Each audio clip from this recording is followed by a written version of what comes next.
people want to talk about what the tunnel is. What is the tunnel? Does anybody have an idea what the tunnel is? If you do, raise your hand so I can get some idea of the crowd. Okay. Now, I'm not talking about the train tunnel. I mean this. Okay. You got an idea. Well, it's a pathway. It's a way home. Now we're going to talk a little bit about 1993. First of all, I had a NDE when I was 12 years old. In my 12 years old, I'd had a ruptured appendix and I had plenty of poison in my body, and I finally collapsed in the home in which I was in. And they finally got me to a hospital, and I was 2 weeks in the hospital, but I had a NDE in that hospital. I wasn't a particularly happy child when I went in. I came out an angry piece of stuff because I now had seen the best part of what I should be getting, and it wasn't there. 1993, I died from congestive heart failure. Everybody knows what that is? A good chunk of you. It's like having the most extreme pneumonia and you finally die from it. Your heart rate goes up to 200 and so on. Your blood pressure goes off the charts. And finally the body comes to the place where it simply can't handle everything that's wrong. And it just shuts down. Your heart actually grows, gets big. Your lungs, the sacs fill up with nasty stuff, and you die. But the good news was, I was smart enough, I called a hospital, and I got into their clinic appointment list, and I had checked into a clinic. And I was sitting in the clinic in my three-piece suit. You got to imagine, I'm still this three-piece suit guy. I'm sitting in the clinic with a three-piece suit, and the little doctor looks at me and she says, "Are you going anyplace else today?" They've got all these lab results, and they asked me if I'm going someplace, you know. I said, well, I really hadn't planned on it. He said, well, maybe we should put you in this wheelchair. Okay. I said, what are we going to do? Oh, we'll probably admit you, which they did. That's the last thing I remember is being in the wheelchair, getting in, going towards an elevator, and they take me up. All really aggressive things that they do to save your life in that environment take place. Last thing I remember in this world was that wheelchair and headed for an elevator.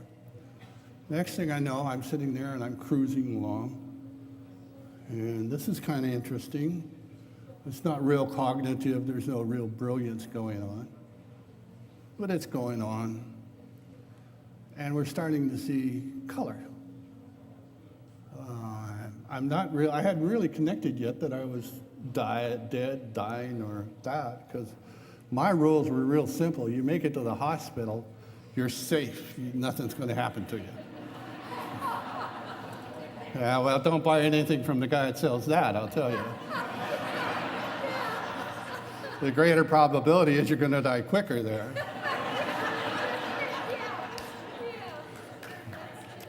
And they won't even pay your insurance bill. They won't.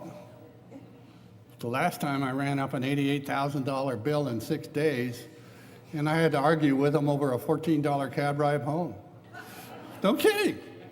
It's the truth. It's a ridiculous thing. As we're traveling, I'm becoming aware of a few things happening. And one of the things that's happening, I'm a little bemused. We all know the word bemused, right? Just sort of like that. And I'm seeing colors. And I'm seeing colors that are just amazing. I'm figuring out that I'm traveling. I'm really loving where I'm at because it's a love space, but I'm moving. And we're seeing a color like a significant dark blue like that. I mean, it's a blue of the best possible thing that you can imagine. It's trimmed in gold. I mean, you don't see gold, but it's the gold. Remember they used to say, look for the silver lining? Well, these are golden linings around things that are energies that look like clouds. A whole magnificent universal cloud of this type, trimmed in gold. Now, this is, I'm a three-piece suit banker, and I'm having a lot of fun with this. I'm not making the connections on these things. We did eventually come to the strangest color, I thought, which was, a nice green. It's an emerald green. Some people call that Kelly green or whatever. Again, trimmed in gold. And these things are like giant clouds, but their energy is what they are, traveling around. This is a strange color. I said, what are you doing here? You don't belong here. You're not a heavenly color per se. It looks like a royal purple, doesn't it? What's the color that the royalty uses? Right. We find this color. Where else do we find it? We find it in royalty. We find it in the robes. And we find it, interestingly enough, in funeral parlors. So there's a connection. Yeah, right. Those wonderful places where they prepare us for whatever they prepare us for. These are colors that are unique, that are all trimmed in gold, that are in the tunnel. The one thing about being a young child in a large family, everybody had PhDs or were getting them. That's our family heritage.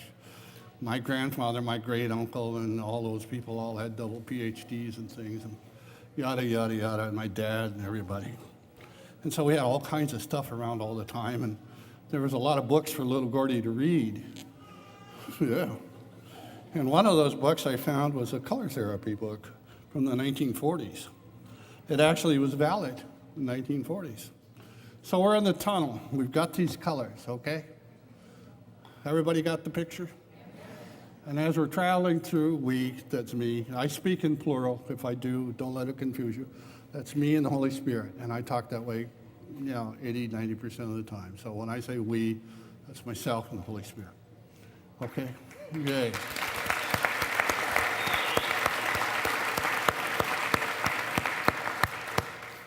So as we're traveling through the tunnel, we're seeing all this glory. What is really happening is an attunement as my spiritual being, which is what's happening. My physical body is a real pile of just infected yuck in a bed somewhere, and that spiritual being, which I am, truly am, is traveling through this tunnel environment. And these colors and all those things that are going on, as their vibrational levels are working with who I am, that spiritual being, they're tuning me back up to who I used to be in terms of spiritual being, okay? Somebody says, what's the purpose of the tunnel? You just heard it. What's the purpose of the tunnel? It's to tune you up, get you ready for what the next stage is. Any questions? Everybody got it? Okay. Does anybody want to buy a scarf?